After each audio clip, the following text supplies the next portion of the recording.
Good afternoon and welcome. Thank y'all for being online today. We'll get started in just another couple of moments.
And it looks in the chat like there's some concern about being visible or being heard. This is just a webinar style presentation. It's not a meeting or classroom type. So we won't be seeing you online today. Y'all will just be seeing me online for the presentation.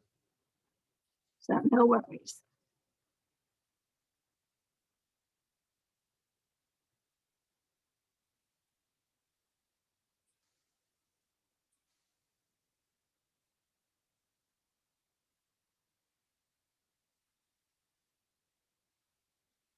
We still have about 4 more minutes. I had quite a few more registered than are online right now, so I'll just give them that last 4 minutes, and then again, I'll get rolling.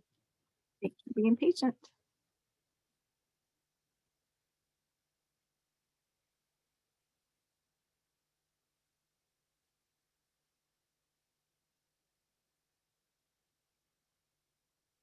And if you have any questions, feel free to pop them in the chat.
All righty.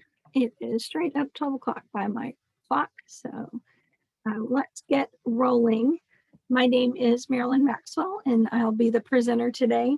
If you do have any questions along the way, again, feel free to use the chat feature to let me know that. I'll try to check them as often as I can while presenting as well. You should also be seeing all my contact information on the screen. So outside this webinar, you're more than welcome to email or give me a call if I can be of help to you. Today's presentation is going to go over both realist and matrix tax. The end results are the same in that you get the same list of properties. You just have two different programs you can use to search for tax records. So we'll just kind of highlight some of the basic features of both of those. All right. Little PowerPoint to move along here. Here we go. So we're going to cover performing a search in both Realist and Matrix. Customizing that search, you can add fields and make it a little bit more specific to what you might need. We'll work with the results, do just a basic overview there, but we'll also include creating mailing labels in both programs for you as well.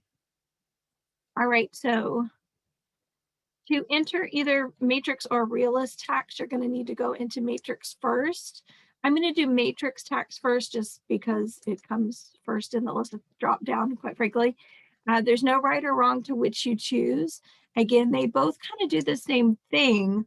They just look a little different. So starting in public records here at the very top in the upper menu, again, I'm just going to choose Matrix tax to start with just because we're already in Matrix. It looks the most like the Matrix MLS search compared to Realist and Matrix tax. So I tend to gravitate toward that one just because it looks similar to what I'm already doing when I'm searching for MLS listings. Again, there's no wrong choice. One just happens to be a standalone third-party program, and Matrix tax is integrated into the Matrix system. So that's really the biggest difference. All right, so clicking on Matrix tax, you have your basic search. It usually defaults to Harris County. So if the property that you're looking for is not in Harris County, then you'll need to click on the more option there to make sure that you are choosing the right county. That's the biggest, most important part of the whole process of searching for tax records. If you're not in the right county, you may not find the property that you're looking for at all, or you may find same address, but the wrong house or the wrong property, right? On the far left side of the screen, you can search by owner first and last name if that's what you'd like to do. You can search by address here in the center. Really, it doesn't matter, again, which you use. My general rule of thumb when I'm searching for things in Matrix or in Realist is less is more.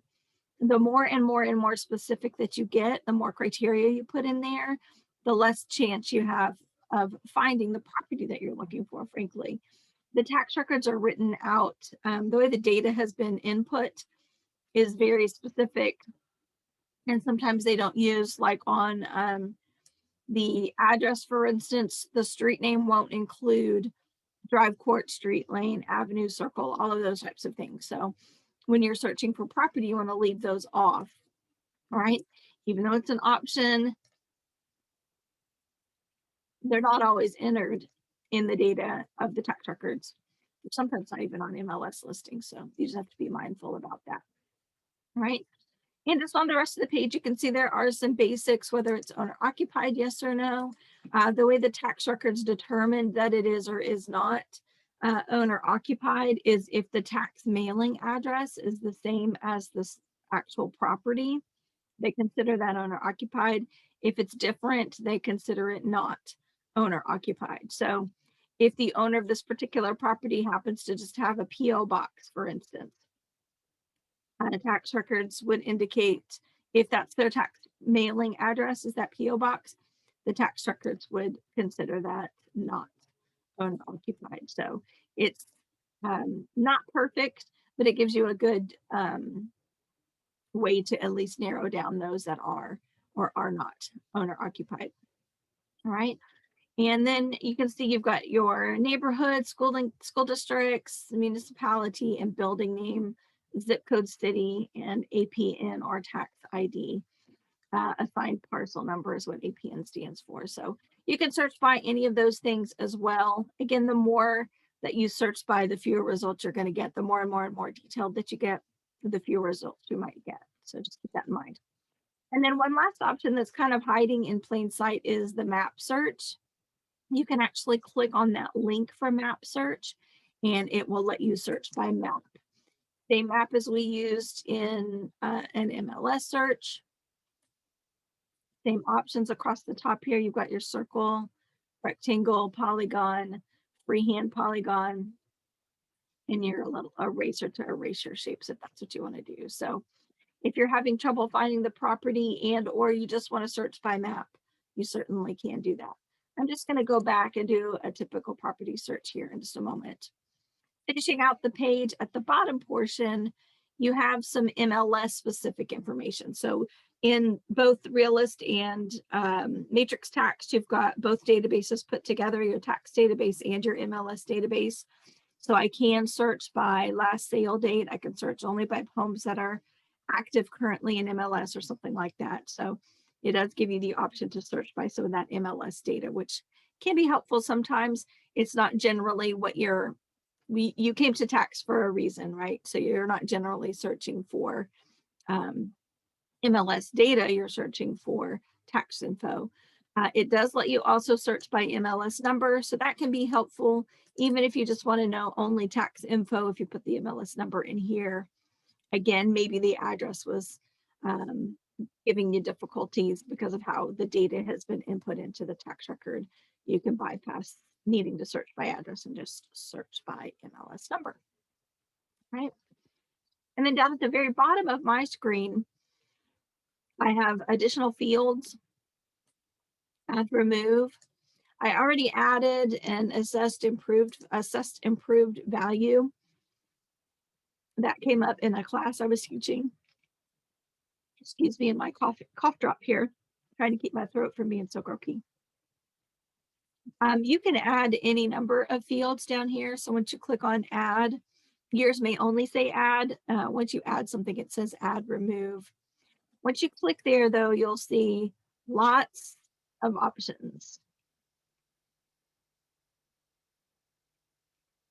Pretty much, if you could think of it, you could search by it in a property search there. So again, if you find yourself needing something more specific, you want to use a subdivision name, something like that, you've got those options.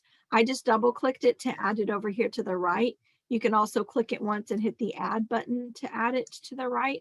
Whatever's on the right is going to be your optional fields to search by. You can remove it in the same fashion. You just click it over here on the right and then click on remove and it will remove that from one of your search options. All right. So I'm just going to click back. Now I've added subdivision. So again, if I wanted, I could search by that piece of information there.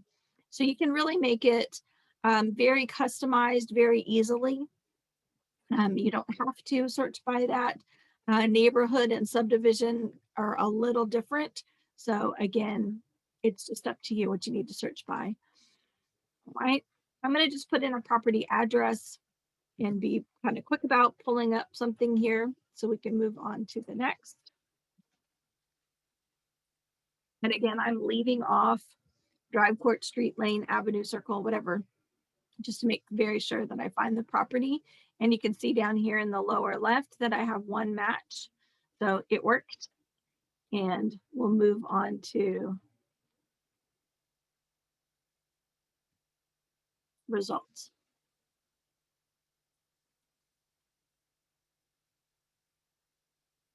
And if you're, excuse me, here is our one-liner for that particular property. So it tells me my parcel ID number, my address is highlighted so I can map it if I click on there. City name, postcode or zip code, subdivision, owner, square footage, beds, and the land use code, single family residence. Gives me just a little bit extra information about it off to the right if I scroll over. So annual taxes, total assessed value, year built, and the size of the lot. All right. So pretty basic info in that one-liner.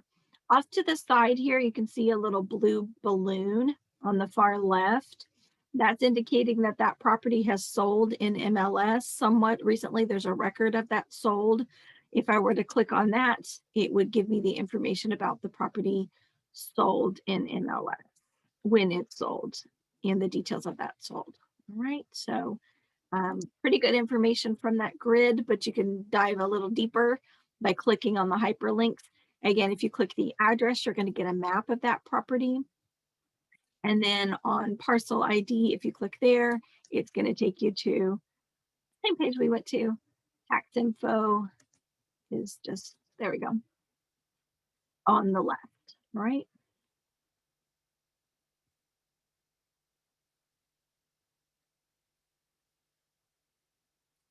In the Adriana, I'm not certain I'm understanding your question completely. And this is being recorded and everyone will get a copy of the recording. So no worries there. Let me know if I'm not understanding your question properly. All right.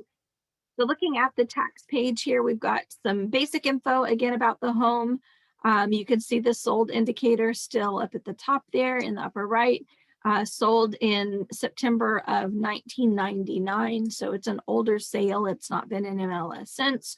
The most current MLS information is what is always shown there. So I'm giving you just a little heads up on the last MLS sale. Down and to the right, just a touch, there's a link to show comparables. So properties that are similar in shape, size, and age in the same geographic area. So that can be helpful when you're trying to list property, for instance, just kind of getting familiar with the market, knowing what's going on. Pardon me. This change in the weather is getting to me. If you're a listing home, knowing what's going on in the neighborhood, where homes are valued by the tax authority, they're not real estate market values, so you do need to be a little bit mindful of that. A tax assessment is only for tax purposes. It is trying to determine how much they're going to pay in taxes. That's why the tax authority evaluates the home. It's not necessarily going to be its resale value or current real estate market value. Hopefully the real estate market value is more, right? And they're able to earn more in the sale of their home than they do pay out in taxes. But that's not always necessarily the case. All right. Again, looking at the tax detail page, we can see the owner name. We can see that it is owner occupied, the tax billing address, and the property address again match. So the tax authority considers that owner occupied. You've got your MLS area number, which is your not your geo market area. It's a totally different thing. So keep that in mind if you're not used to using that. Market area is the same as your geo market areas in MLS. And then last but not least, you've got key map number from back in the day. If you're doing a CMA, if this was the property that you were going to be listing, this has already given you quite a few good little golden nuggets of information to search for comps. You'd want to go into MLS and search in the same zip code or market area or subdivision to find homes that are approximately the same shape, size, age, condition. So again, starting with this geography will really help you get going. And then you'll just need to painstakingly read over those results in MLS to make sure that they do look and are the same as possible to this subject property.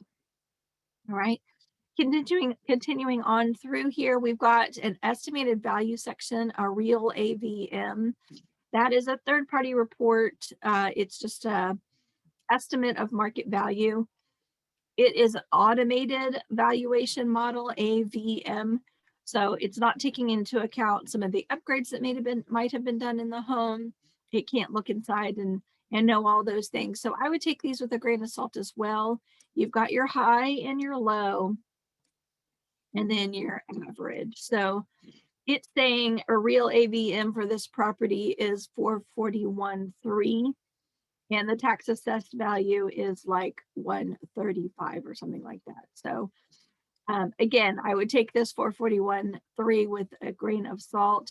Do your research in MLS. Make sure you're finding property that are about the same shape, size, age, condition, etc. This property may be in much worse condition than some of these others that might have been able to achieve a $400,000 price range. We just don't know that yet from this data, so keep it in mind. All right. Again, it's got some definition here. The score is measured to the extent to which there is sales data available in the CoreLogic system or the matrix. CoreLogic is the provider that gives us matrix. So again, it relies on data that's available at the time it ran the report, and there may not be any other, it may be out of date. There may have been other sales and things that have happened. But next section, our tax info, again, just kind of basic legal lot and block there, your tax ID, parcel ID number, assessment and taxes, shows you the last 3 years worth of taxes, tax assessed value, all right. 153.6 is the current tax assessed value. So I knew it was way lower than what 440, all right. And then it kind of breaks it down, shows you how that's all made up.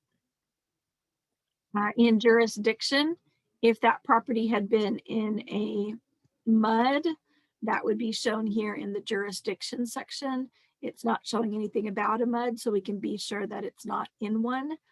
It's in an ID, Harris County, ID number 5. Everything else is just the city of, the Port of Houston, kind of basic stuff for properties in Harris County within the city limits, right? So again, it's just breaking down who got what and how much was paid. All right. In the characteristics of the home, you're looking at, again, land use codes, square footage of the lot, square footage of the home, stories. Over here, you've got your year built. Again, if you were using this to do a CMA, this building square footage would be the number that you would use to do your calculations.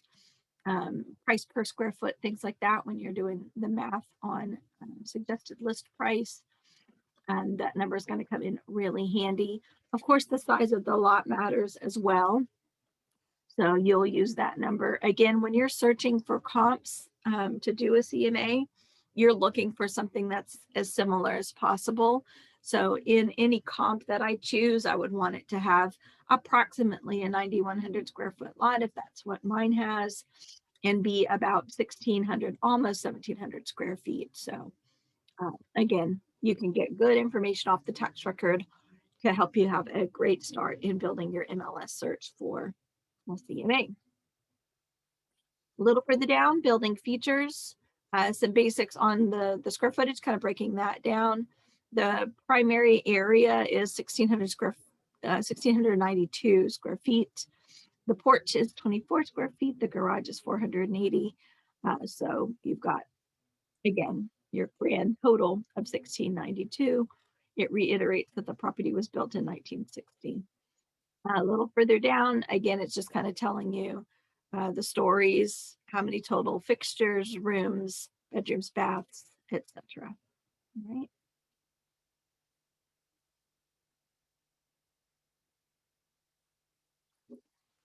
All right, and good question coming in the chat there.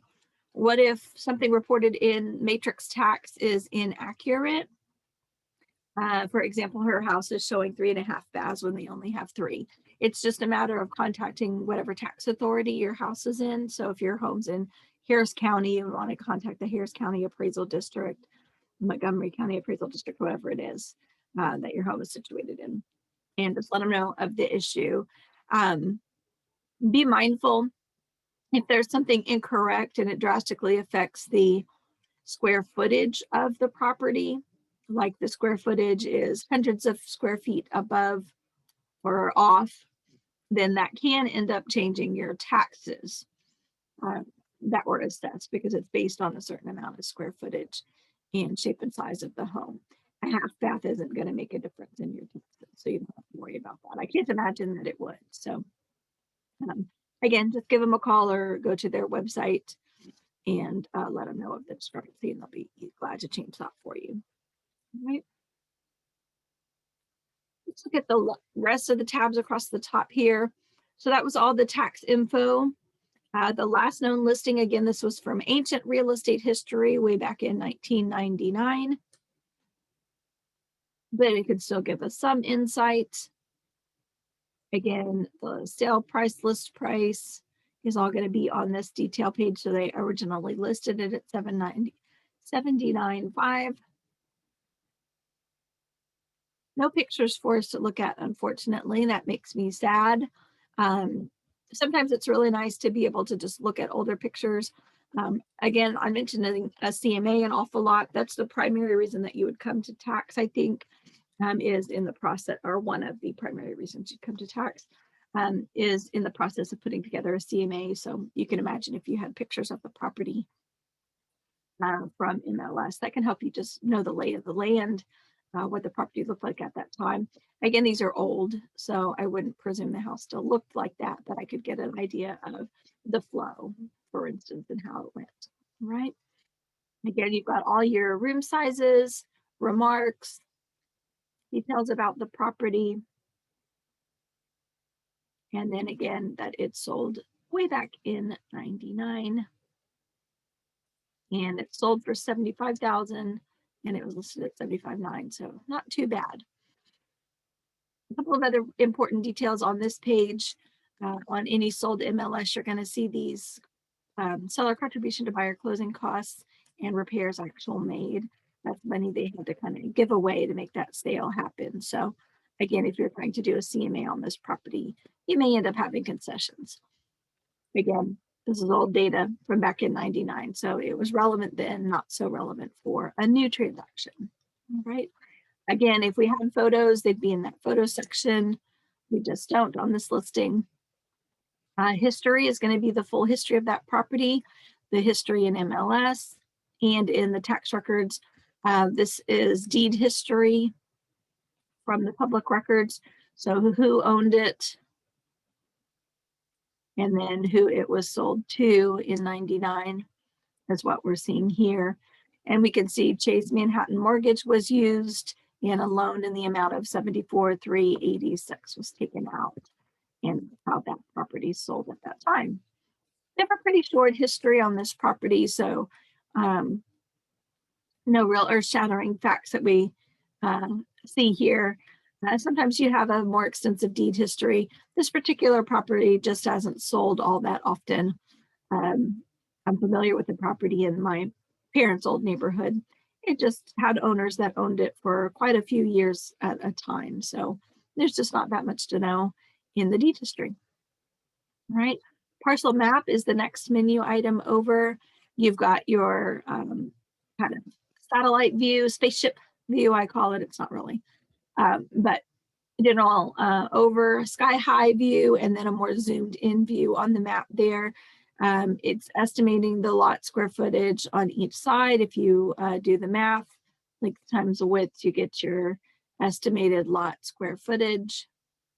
And then a little further down is a bit more zoomed out version of the same map where the parcel's highlighted, so you can see where your property is in comparison to all of the other landmarks and major thoroughfares and things like that on the map.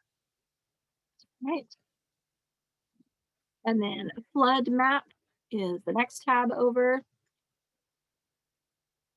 Again, you always want to take all of this information with a grain of salt. It's your best known resource, so it's a good resource to use as your primary resource for that reason. But things like flood, we can't know if the house is going to flood or not going to flood, right? It depends on if that hurricane or tropical storm or just rain event stalls out in a certain way over a certain period of time and drops a bunch of water, right? What this map is showing you is the classification of risk by FEMA. There is a legend down here. So what we're looking at is in the orange.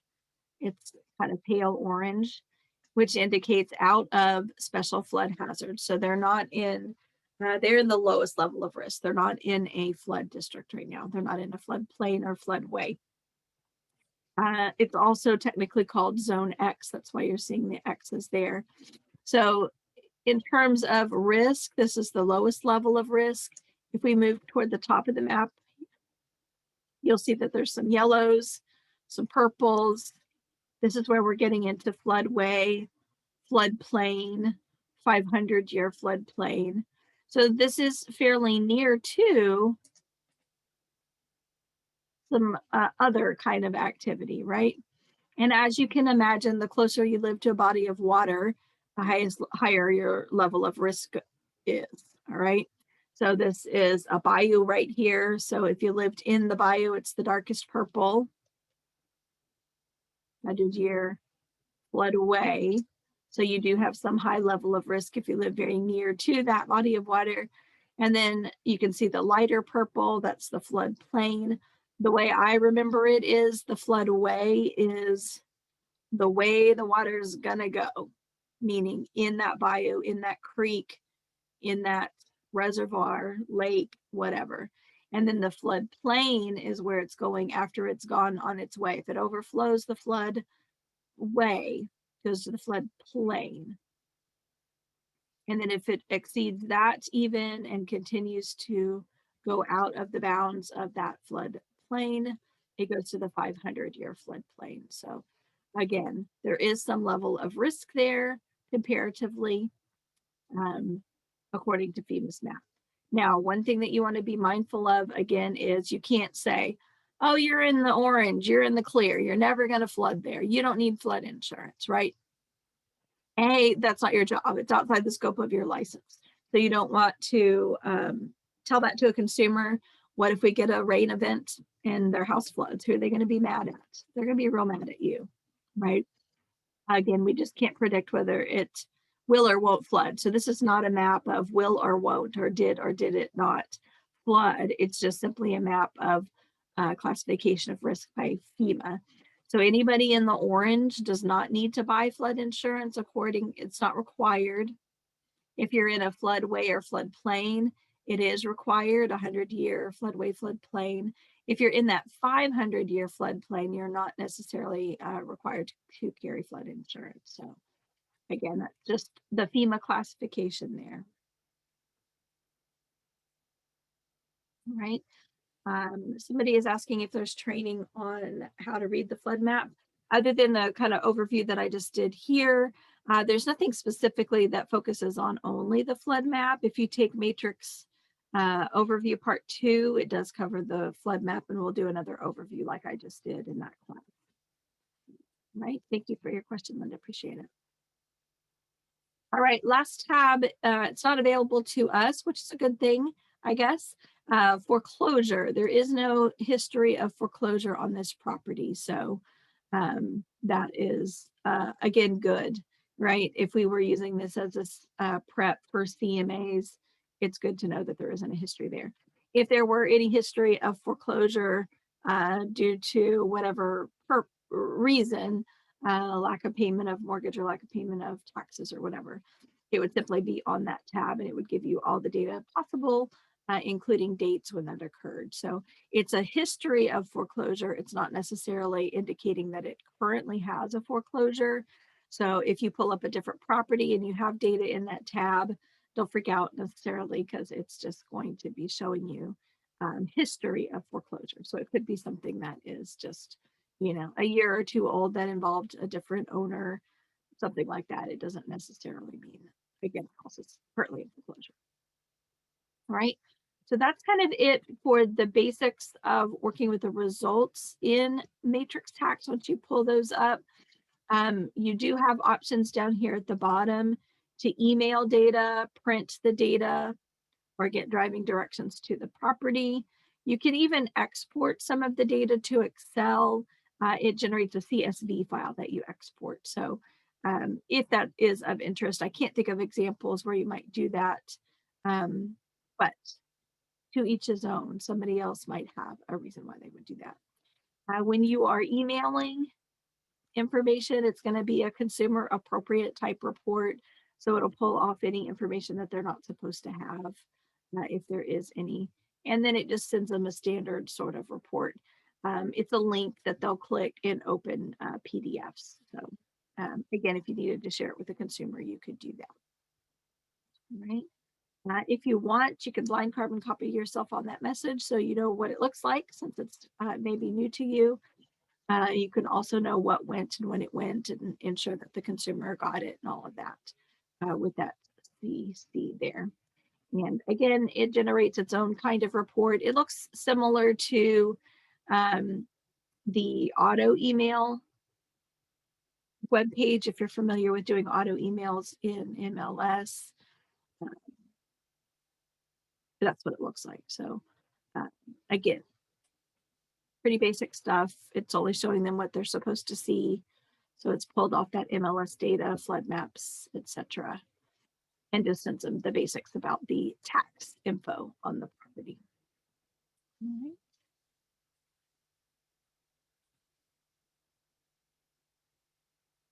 And then you need to get back to your criteria to edit your search. You just simply click on criteria. Right? So that's all stemming from just putting in a property address and pulling up the detail about the home. Again, instead of using address, you could have done owner, last name. You could have done property with 3 bedrooms and 2 bath in a certain neighborhood or whatever. It's just up to you, depending on what you're searching for. I mentioned mailing labels as part of our agenda. So if you wanted to look for, let's say you are going to list this home on Mullen Street, and you want to look for property in the neighborhood to be able to generate mailing labels. Again, this house is in Harris, so I'm good there with my county, but you want to make sure you've got the right county selected. And then earlier I added subdivision. So I can use either subdivision or neighborhood. Neighborhood is a lot longer list. It's more the legal name of the neighborhood. I generally don't tend to find what I want in that neighborhood area. So that's why I came down and added subdivision when we did that earlier. Right. And it's already in my computer's brain there, remembering it for me. So I'm going to put Westbury. This is in Westbury South. So I don't want to limit it yet. I want to see what I find. Coming back up to the top, I'm going to put a zip code. There is more than one Westbury subdivision name throughout the county. So that drops it down to about 1,000 less by keeping it in that same zip code, right? And then once you click on results, we have that one-liner type report that we started our whole process with a moment ago. Again, we've got our MLS indicators. Several of these have sold recently. Green indicates an active listing. So there's one house for sale on this page view. The black indicates that the property was listed, but it was terminated. Pendings are going to be that orangish yellowish color like you're used to seeing in Matrix. Again, all the different statuses are listed there if it's ever been in MLS. This particular property just hasn't been in MLS, so there's no balloon indicator for that reason, right? It's up to you if you want to send a postcard, if that's what you're doing. If you want to send that out to those that are currently active, it's your call. You can do that. Your mail out just has to have a disclaimer on there that if the property is currently for sale, this is not a, you're not trying to steal the listing. It is not an attempt to get the listing. All right. It's just for informational purposes. So again, just be sure that you're putting those legal disclaimers on the mail out if you do that. I've got some properties that are condominiums. You can see on the far right-hand side, single family property and condos. Again, if I'm just trying to mail out a postcard announcing that I have a new listing in the area, I don't need to limit it. It's fine. If you are trying to get listings, if that's the reason that you are sending out a postcard, Maybe you only want to try for single family homes. Going back to your criteria, you can change the property type. That land use would be a field that you could add to your criteria and then limit it if you wanted to do that. Right? Again, pretending that I am fine with all those, which I am for my example. You select the property or properties that you want to use as mailing labels. I have 134 pages worth of property. So selecting one page at a time is going to be pretty arduous. I've got lots of pages to do. So up at the very top here above the address a little bit, it says all. I want to click all there. So I select all 3,334. If you just check this at the top, it only selects that one page. So again, you'd be there a while going from page 1 to 2 to 3 to 4 and trying to select all those options, properties. All right. And then if we go down to print/email PDF, you'll find your mailing label options. Mailing label occupant property address would go to the subject property or the property in Westbury. The occupant tax address would be if there was some other address in the tax record that indicated, I don't know of many properties that have an occupant tax address. Owner tax address generally is what it is. And so that you'll get more results if you use owner tax address for your labels. If you're trying to get listings, again, and that's the purpose of your mail out, I would use the owner tax address. That's their tax billing address. So likely where they check their mail the most. If you send it to the property, they may not check the mail there. They may not live there. They prefer to get the mail at that other address, the tax billing address. So that's a little bit better insurance that you'll get those postcards to the right spot. Now, if you're trying to convert renters to buyers, that's a reason why you might use the occupant option. And I would send that to the property. Again, whoever lives in the house would be the one to get that postcard under occupant property address. So again, just depending on what it is you're doing, what the scope of your marketing piece is, you've got a couple of different options to generate those labels, right? Down at the bottom, you can print that page to PDF. It's going to be multiple pages, obviously, because I've got 3,334 addresses. So it may take it just a few moments to generate. But it's just kind of a standard layout here, PDF that you can just print straight onto your label paper. You can buy the Avery brand, or you can buy the Office Depot or Office Max, whichever they are now, brand, and put it in your printer and print these labels straight onto those label pages. And then stick them on your postcards and mail them out. And you can see the majority of these particular homeowner addresses that I've pulled up.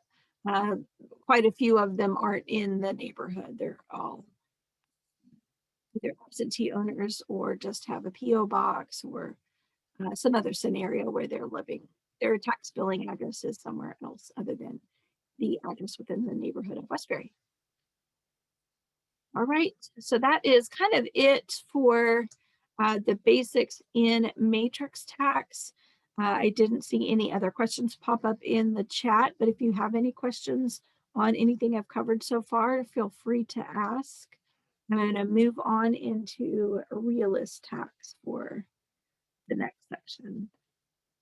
Let's see, can I please show one more time? Can I please show what part? I've shown an awful lot. You might be able to go back over some parts.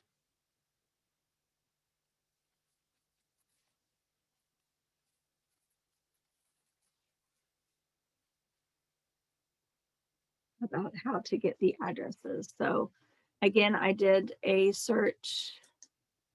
I can't go over the whole process in great detail, but I did a search for subdivision name. I used the zip code. subdivision.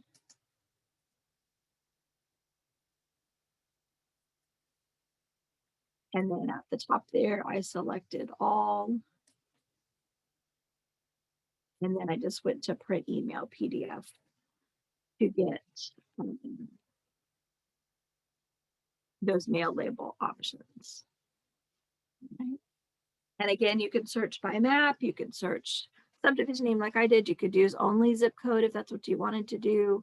You could make it very specific and only look for homes with a certain number of bedrooms in a certain subdivision or something like that, if that's what you wanted to do, right? That'll get you through um, a basic search, all right? But you can always pare it down a lot more than that. All right, so let's go into Realist text. It's, again, similar, but the end results will be the same addresses, but how you get to the information is a little bit different. So Realist tax is also up in public records, and it will open in a new tab for you. And again, right away, it's visually different. You can see that. Let's see if we can enlarge my browser here. All right, on the left-hand side, you've got what's called a quick search. So again, the idea of searching for one particular address or property by owner name, MLS listing number, or parcel ID or tax ID number. That's similar to what we saw in Matrix just a moment ago. On the right, you can see there's a map. So I could technically search by map. Also, a little too big now. Down in the bottom right portion is my results grid. So once I actually came up with some property, I would have the results here in that one-liner option. So all the things that we had in the matrix search, it's just laid out slightly differently. Also in the top left corner is my search, and this is your customizable search, all right? You can see here, there's the option to customize the search and add fields, but looking at this, the parcel ID, owner name, bedrooms, bath, zip, city, subdivision, square footage, recording date, year built, square footage of the lot, house number, street names. If I wanted to search by address, it's just, excuse me, two different fields for the number and the street name. But again, pretty easy to be able to search in the My Search. And then you can add customization. Again, if you wanted, you can add in any number of fields. Tax fields and MLS fields. Remember, both databases are combined. So lots of options there for you to customize. Right? Again, there's no need to add subdivision because it's already there as a part of my search. The way the subdivision search works, again, is just a little different than Matrix. Excuse me, in the subdivision section there, you've got a button to select from list. Now, when I see that verbiage and I see a button, I presume that it's going to give me a list from which to search or to select. That's not how it works. Once you click on select from list, you have to actually build your own list, which is a little different. So here at the top, I would start typing Westbury, using the same example from the previous step. All right. And then search, I get all these different options for Westbury. All right. Again, Westbury South happens to be where that home on Mullen Street was that I looked for earlier. So if I only wanted to generate labels or search it within the subdivision called Westbury South, I just check the box. You can check more than one box, so however many is relevant to your search that you're trying to do right now, the research you're doing, and or the labels you want to generate later. You just check the box or boxes, right? And then once you click apply, it adds that over here to the criteria, and you would click on search.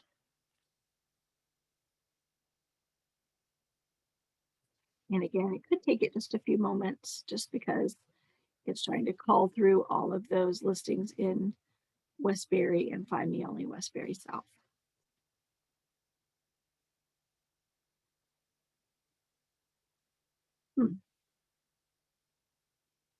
usually the magnifying glass doesn't stop, so naturally it'll act funny while I'm trying to do a presentation. Let me try that one more time just to see if we can't get it rolling.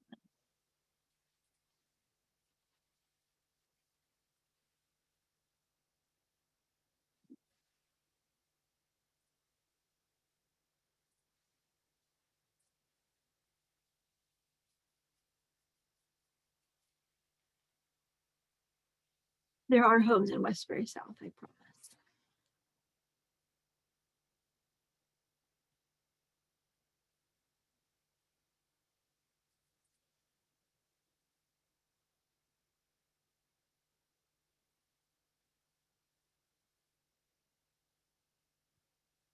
Trying to be patient. Sorry guys, this worked for me in my practice session, so I'm not really sure why it's acting all mad now.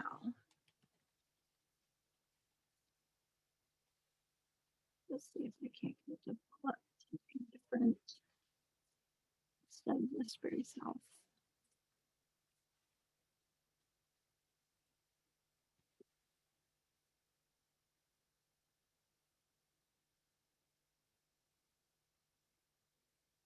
And again, this is very unusual that it wouldn't work. So I'm not sure why it was not happy with Westbury. So I apologize for that. But here's what it looks like. Again, when you get your results, it's marking them on the map. So you can see those properties on the map. You can also see them down here in this one-liner grid. I must have something saved in some criteria somewhere that I've only gotten just a few results. But you can see that there are property photos for that particular property. So again, a lot of the same qualities or the same functionalities as matrix tax. So like I said before, there's no wrong answer to which program you choose to search for property.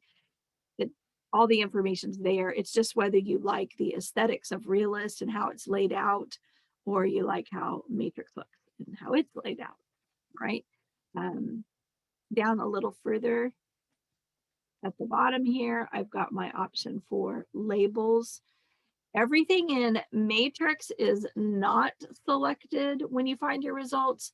Everything in Realist is automatically selected when you find your results. So you just need to be mindful that it's all automatically selected. If you don't want to label for, one of those active properties for whatever reason or something like that, you're going to need to go through and uncheck what you don't want to send out or what you don't want to generate a label for. You can also see down here, you've got the option to email and print. Again, the report looks just slightly different, but it's only the tax information that gets emailed to a consumer. Again, it's presumed that you're emailing that to a non-realtor, so that's why it has that option. Print is just to print a page of tax data on each of those properties. And then export allows you to export to a CSV file. Again, if you wanted to work with it in Excel offline, for whatever reason, you could do that. There's a quick option and a customized option in this export. Customize lets you pick and choose what fields you want to export. So maybe you, instead of just wanting the basic street number, street name, a couple of things in that quick report that are in the quick report, you want to customize that and elaborate on your export, you can do that. All right. Under our mailing labels, you just simply click on labels. Again, the layout, is slightly different, but you've got some of the same options across the top. Avery 5160, 61, or 62. The Avery 51, 60, and 61 types are 30 per page. The 62 type labels are 20 per page. So again, you don't have to buy the Avery brand name. They can be a little expensive. You can buy the Walmart brand or Office Depot or whatever. Just make sure that you're picking the right layout, whether you've got 30 labels per page or 20 labels per page. Mixed case or capital, all caps. Mixed case is where the first letter of the person's name, like M for Maryland, is capitalized, and then ARILYN is not capitalized. That's what mixed case means. So That's generally what I would use. Again, you've got the option between the tax billing address or the property address. It's really up to you. Again, it depends kind of on the scope of the marketing piece that you're sending. If you're trying to get listings, you want that postcard or mail out to get to the owner. So you're going to probably want to use the tax billing address just to be really sure it's going to the owner's address. The property address, again, would be used if you're trying to convert renters to buyers. It can be used to solicit listings as well, but perhaps the owner doesn't live there. It might take them a little while to get your postcard if they get it at all, right? And then show current owner name, include foreign addresses, eliminate duplicate labels, and create custom labels are your other options. So show current owner, we'll pull the owner's name in. Custom label is where you could put something like current resident, future homeowner, you know, friendly neighbor, whatever it is that you wanted to write there. All right. And it's going to put whatever your custom, sorry, I can't type and talk very well, whatever your custom label is, and then so, the owner name. So it would say friendly neighbor or Marilyn Maxwell. All right. Include foreign addresses. Again, if you're sending it to the tax billing address, they may have a foreign address in that field. So you want to make sure that you check the little box to include that. Eliminate duplicates. Maybe you have an investor that owns 2 or 3 properties in that neighborhood, or a family that owns multiple properties in that neighborhood. You don't necessarily need to send a postcard for each address. You just need the owners to get one card to let them know that you could help them in listing that property, something like that. And then the last section down at the bottom, you do have a limit per month in Realist. There was no limit in Matrix Tax, but the limit in Realist is 10,000 record labels per month. I think that you're going to have no problem staying within that limit. I don't think it's ever going to become a problem for you unless you're doing something like every section of Cinco Ranch. There's over like 250 sections of Cinco Ranch. There's probably more than 10,000 addresses in all of that. So you'll hit that limit there. But again, that's an extremely large mail out. It would cost a pretty penny, and you'd max out your limit in Realist. But realistically, to kind of use a little pun there, I don't think you'll hit the limit with your average mail outs, right? So you can use all remaining to export, meaning print all the labels. Export range, you could just print labels 1 through 60 if that's what you wanted to do. Again, I don't think that you'll need to limit yourself. I don't think the range will be a problem for you. And then you just hit create. And much like we had before, it's going to generate a separate document. I don't know if you can see it downloading in the bottom left there. It creates a Word document for you in Realist text. So this one is editable. All right. I'll put the or in front of friendly neighbor. It's editable. So if somebody, you know, contacts you and says, stop sending me your mail outs, I don't want those, you can just easily delete that record from the list. I would recommend that you run a new list ever so often, just to kind of keep up with new owners' names and things like that. If you're using owner name, it helps you keep up with that. And then again, just be diligent if people are reaching out and contacting you about, you know, getting off your mailing list and things like that. Sorry, I'm trying to read and talk at the same time, slowing my mouth down. The last little tidbit I want to show you across the top, they do have some extras. So up at the upper left corner of the map, there's a little pencil icon, and those are your drawing tools. So you've got a circle, a rectangle, and a polygon. So if you wanted to search by map, like we have done on occasion in Matrix, I'm just clicking and letting go of my mouse button every time I want to change direction. I can search just in that area.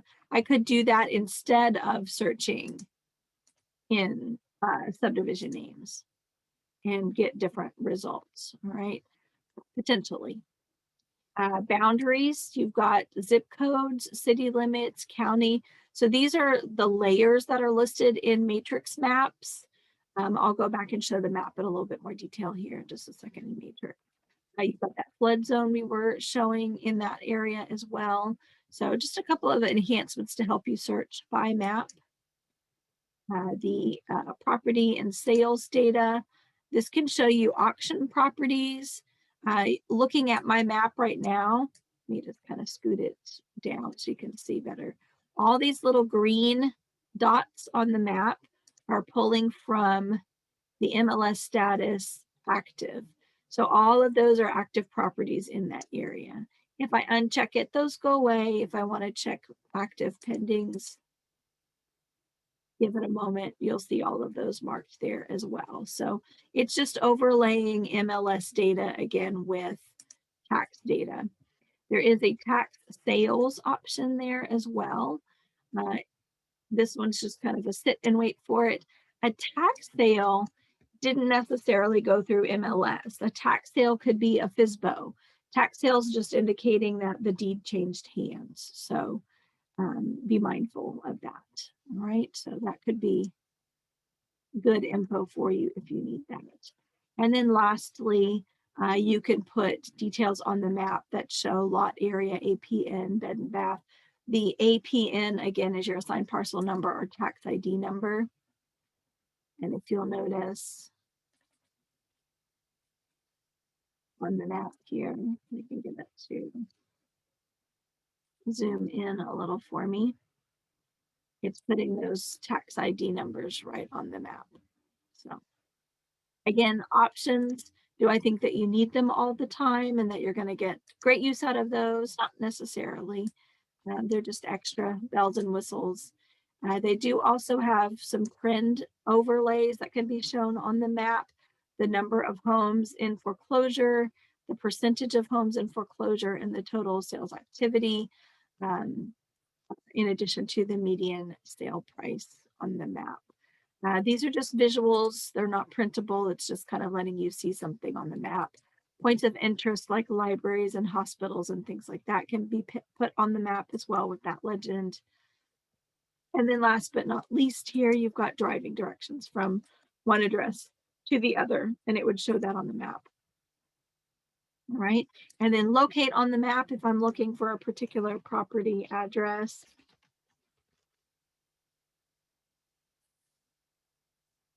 It will zoom and center my map and mark that particular property address. Okay.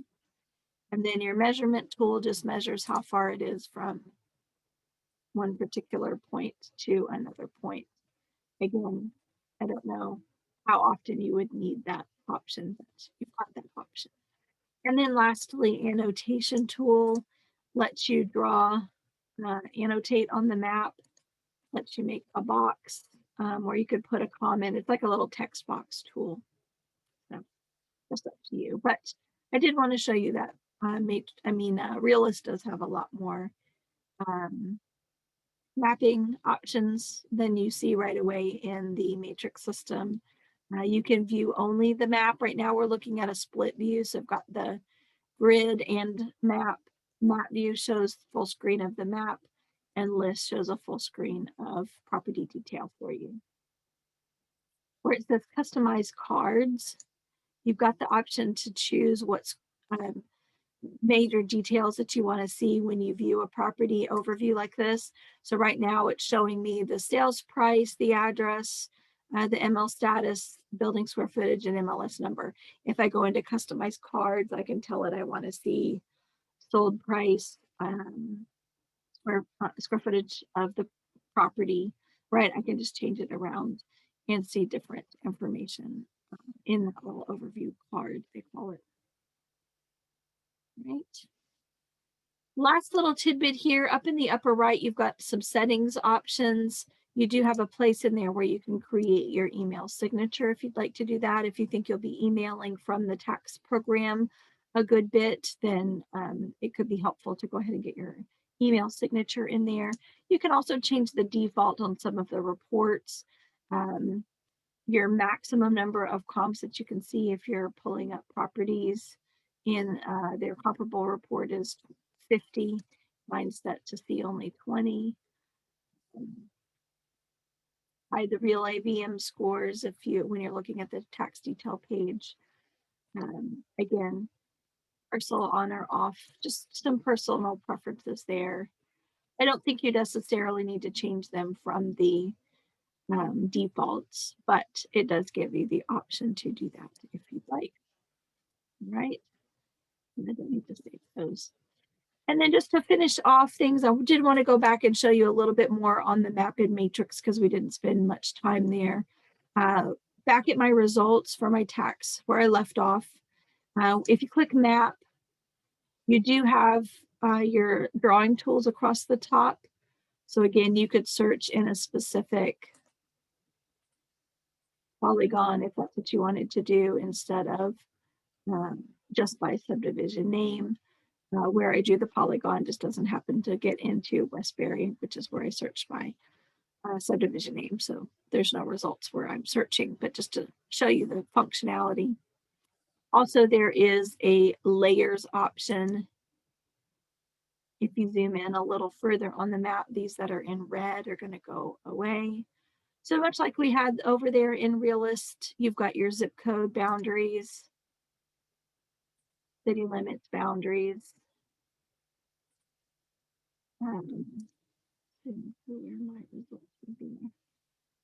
Flood zones, ETJ, MLS area number, geo market number, so you can, our geo market area, so you can see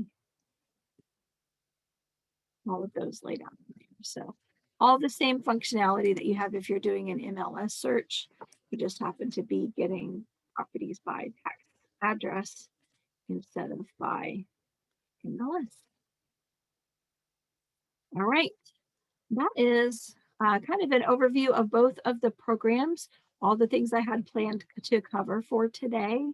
I haven't seen any questions in the chat come up, but again, feel free to pose any questions that you might have. Any questions related to Matrix in general, Matrix tax specifically, or Realist tax specifically. I'm glad to answer those before we wrap it up for today.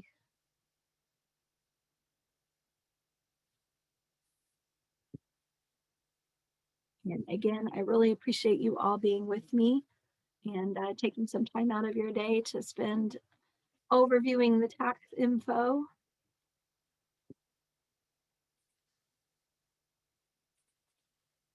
All right, I'm not seeing any other questions pop up. I'm seeing lots of thank yous.